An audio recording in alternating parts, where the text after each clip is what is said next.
ভারতের উত্তরপ্রদেশের অযোধ্যায় কোটি কোটি রুপি ব্যয়ে নির্মাণ করা হয়েছে রাম মন্দির। কিন্তু উদ্বোধনের 6 মাস যেতে না যেতেই মন্দিরের ছাদে ফাটল দেখা দিয়েছে। ছাদ ফেটে চুইয়ে পড়ছে পানি।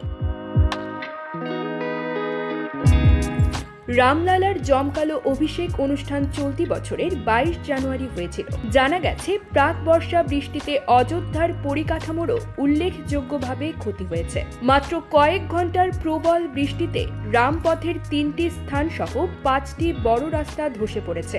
রিকাবগঞ্জ রোডের চকের কাছে এবং পুলিশ লাইনের সামনে বড় বড় গর্ত দেখা দিয়ে অতিরিক্ত ক্ষয়ক্ষতির খবর পাওয়া গেছে। 1800 কোটি টাকায় তৈরি হয় এই মন্দির। তৈরির পেছনে রয়েছেন দেশের নামকরা বিজ্ঞানীরা। সাহায্য নেওয়া হয়েছে ভারতীয় মহাকাশ গবেষণা সংস্থার। তারপরও মন্দিরের এমন অবস্থা দেখে হতবাক অনেকেই।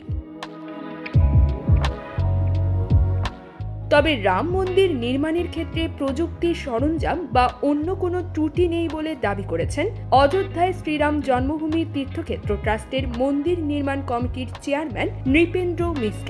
তিনি বলেন, রাম মন্দির নির্মাণের ক্ষেত্রে মানের সঙ্গে কোনো আপোষ করা হয়নি, কিন্তু মন্দিরের বিদ্যুতের লাইনগুলো বেয়ে জল ভিতরে চলে আসছে আর সেটাই চুইয়ে পড়ছে। এদিকে রাম মন্দিরের প্রধান পুরোহিত আচার্য সত্যেন্দ্র দাস এ ঘটনায় উদ্বেগ প্রকাশ করে সংবাদ সংস্থা ANI-কে বলেন, প্রথম বৃষ্টিতেই রামলালার মূর্তি স্থাপন করা গর্ভগৃহের ছাদ ফুটো হতে শুরু করেছে। বিষয়টিতে মনোযোগ দেওয়া উচিত এবং কী ঘাটতি রয়েছে তা খুঁজে বের করে মেরামত করা উচিত। News desk UKBD time.